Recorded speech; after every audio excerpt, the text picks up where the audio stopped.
Hey guys, si t'es nouveau sur cette jeune chaîne, ça c'est moi, et je cherche comment atteindre le plein potentiel aussi bien humainement que financièrement.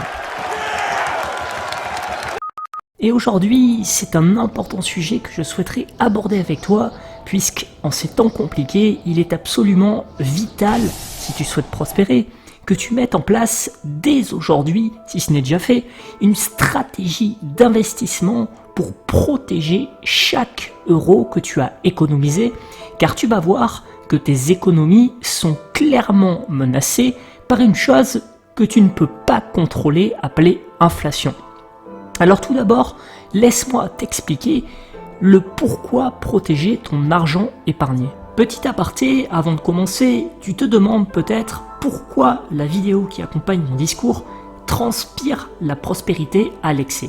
Eh bien, pour anticiper ta question, si tu me suis, tu le sais, passionné de développement personnel, je crois beaucoup en la visualisation comme moyen pour nous accompagner dans notre quête du succès.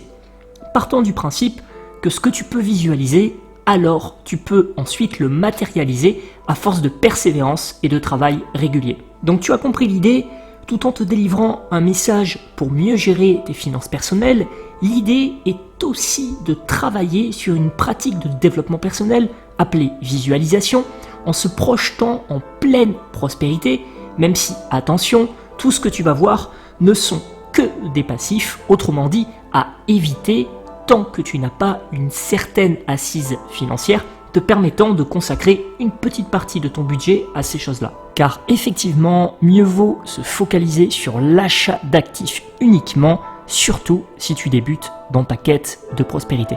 Cela étant dit, revenons à notre sujet. Dans une économie de marché, les prix des biens et des services peuvent varier selon notamment la stratégie des différentes entreprises et jusque-là, pas de problème. Le consommateur restant tout de même maître de son budget pour acheter tel ou tel produit. Tu auras donc toujours le choix de choisir entre une entreprise au prix haut de gamme et entrée de gamme et tu resteras ainsi totalement maître de ton budget. Par contre, lorsqu'il y a une hausse généralisée des prix et non pas seulement de certains produits, on parle alors d'inflation. Et là, c'est un problème, car qui dit hausse généralisée des prix dit qu'il en résulte que tu peux acheter moins de biens pour 1 euro. Autrement dit, l'euro que tu as épargné vaut moins qu'avant puisqu'il t'en faudra plus pour acheter le même produit. Ce qui est une réelle menace pour toi, car de ton côté, tu as pourtant mis autant de force de travail pour générer cet euro que tu as épargné. Et voici un exemple pour illustrer. Si tu regardes l'évolution des prix de l'immobilier au cours des 10 dernières années, tu auras un exemple concret de la menace qui pèse sur l'épargne que tu stockes sur ton compte bancaire sans le faire travailler. Si on prend l'exemple de notre capitale française, Paris. Depuis 2009, les prix au mètre carré ont augmenté de plus de 50%. En l'espace de 10 ans, si tu es parisien, c'est la moitié de ton épargne que tu as perdu si tu as laissé tes économies, l'argent que tu as épargné, dormir sur un compte courant ou du type livret A LTD. Pourquoi ? Car aujourd'hui, il te faut sortir 2 fois plus d'argent pour acheter le même mètre carré que par le passé.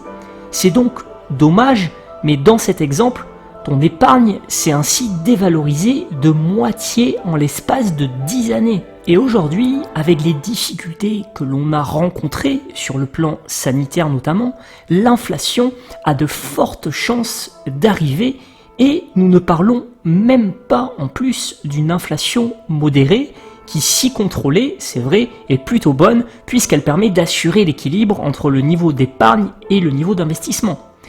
Alors maintenant, voyons pourquoi cette inflation ne sera pas modérée selon moi. Plusieurs raisons à ça. Tout d'abord, nous sommes déjà en inflation monétaire.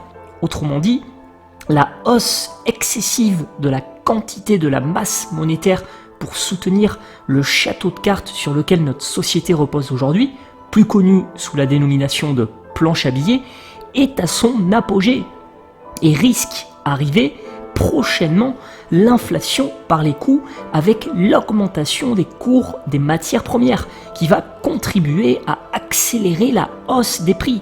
Produire un bien coûtera plus cher pour une société. J'ajoute un manque de confiance en la monnaie. Et tu le sais, la valeur d'une monnaie dépend notamment de la confiance qu'on lui accorde. Et aujourd'hui, la chute de son cours de change sur les marchés financiers pourrait avoir lieu au fil des années, car à force de faire trop tourner la planche à billets, la valeur travail qui est associée à un billet de banque gagné est de moins en moins lisible. J'ajoute la politique monétaire menée. La baisse des taux directeurs a conduit les banques à toujours plus prêter aux acteurs économiques, ménages et sociétés. Et donc l'inflation ne peut que s'accentuer puisqu'il y a de plus en plus de personnes pouvant et voulant même s'endetter. L'inflation par la demande a donc eu lieu et nous le voyons déjà sur le marché immobilier français avec les prix qui n'ont fait qu'augmenter dans les grandes villes type Paris, Bordeaux et Lyon. Alors maintenant qu'on a dressé le paysage économique que l'on va devoir regarder malheureusement d'ici les prochaines années, il faut mener des actions concrètes pour protéger chaque euro que l'on a épargné, car en période d'inflation, et à plus forte raison d'hyperinflation, pour te donner une image concrète, c'est comme si ton épargne était une grosse boule de neige placée en plein soleil sous 30 degrés. Si tu ne places pas ton argent dans des actifs et que tu le laisses stocker, dormir sur ton compte courant, ton épargne perdra sa valeur année après année. Alors vers quel actif se tourner en priorité selon moi? D'ailleurs, petite précision, ce n'est que mon avis, en rien gage de vérité, puisque uniquement propre à ma sensibilité du marché et à la vision que j'ai de l'investissement. Commençons par analyser le plus connu des actifs, l'immobilier étant indexé en plus sur l'inflation. Autrement dit, en cas de hausse des prix, les bailleurs, donc les propriétaires, peuvent relever les loyers de leurs locataires en proportion. Mais tu vois, les barrières autour de cet investissement sont pour moi bien trop élevées et le rendement trop faible pour qu'il soit mon investissement préféré. Certes, l'effet de levier du crédit est un atout important, je le reconnais, puisque tu peux emprunter la quasi-totalité de la somme, voire la totalité dans certains cas, mais il reste tout de même trop de contraintes pour moi à côté.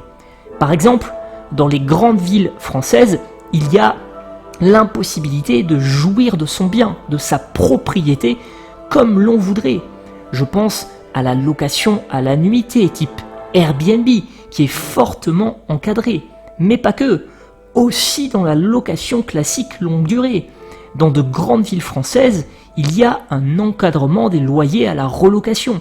Cela signifie que le loyer du nouveau locataire ne peut y excéder celui du précédent locataire, sauf rares exceptions.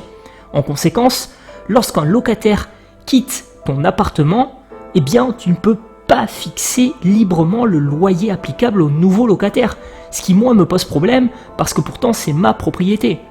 De plus, les temps d'acquisition ou même de résolution de litiges locataire-propriétaire sont en France bien trop longs. Résultat, la flexibilité de cet investissement, voire même sa liquidité, n'est pour moi pas assez optimisée. Et puis, les barrières à l'entrée restent élevées au niveau du prix. Tout le monde qui regarde cette vidéo ne peut pas investir dans l'immobilier, dans la mesure où il faut une certaine épargne pour prétendre à un crédit bancaire, ne serait-ce qu'avoir l'équivalent de 10% du prix du bien en liquidité, ce qui, pour un prix d'acquisition d'un petit logement dans une grande ville, représente déjà au minimum 15 000 € de côté. Voilà pourquoi il n'est pour moi pas mon placement préféré, les barrières étant trop élevées.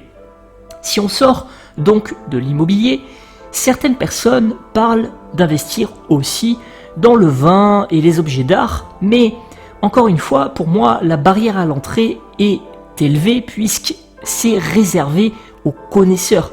Il y a en plus une notion de stockage à maîtriser. Une œuvre d'art ne doit pas être stockée n'importe comment, tout comme une bonne bouteille de vin. Non seulement il y a la pression de l'investissement, est-ce que j'ai acheté au bon prix et la bonne pièce ou bouteille, mais il y a aussi la pression liée à la conservation de ton investissement dans le temps. Cela rejoint un petit peu l'investissement dans l'or. S'il n'est pas papier, investir dans l'or physique est stressant, car il faut en plus pouvoir le stocker en toute sécurité. Ce qui, pareil pour moi, en fait un investissement secondaire, donc à la limite juste pour te diversifier. On entend parler aussi beaucoup d'investissements dans les forêts. Des secteurs prometteurs comme le bois par exemple méritent qu'on s'y intéresse, c'est vrai. Mais encore une fois, il faut une certaine expérience et tout le monde ne sait pas exploiter ce type d'investissement, moi le premier. Conclusion, il reste quoi ? Eh bien, selon moi, l'investissement boursier. Car la barrière à l'entrée est totalement levée.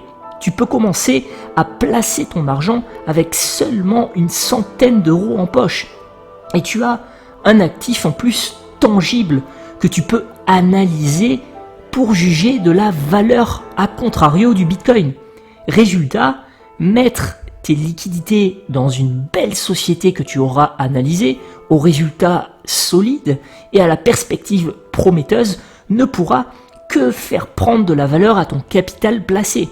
De plus, tu peux être actionnaire dans de belles sociétés, valorisant non seulement ton capital année après année, mais aussi te reversant des dividendes tous les ans et donc te permettant de bénéficier d'un rendement totalement passif, contrairement à l'immobilier.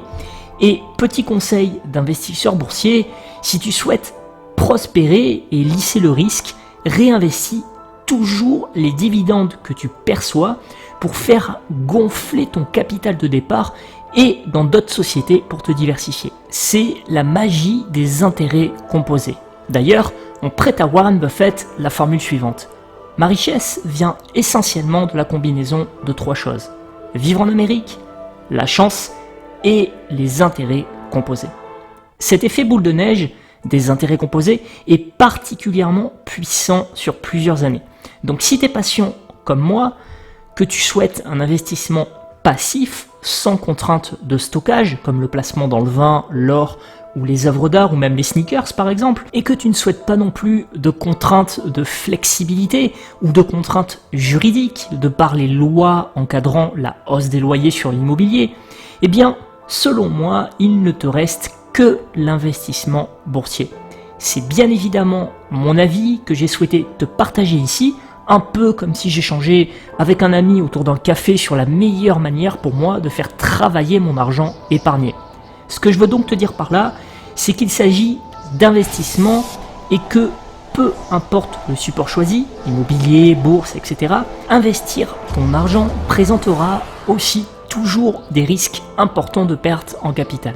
C'est donc avec prudence que tu dois manipuler ton argent épargné et surtout selon ton propre avis que tu te seras forgé. D'ailleurs, dis-moi en commentaire si tu es en désaccord ou en accord avec moi sur ma stratégie d'investissement, l'idée étant d'avancer ensemble dans la prospérité.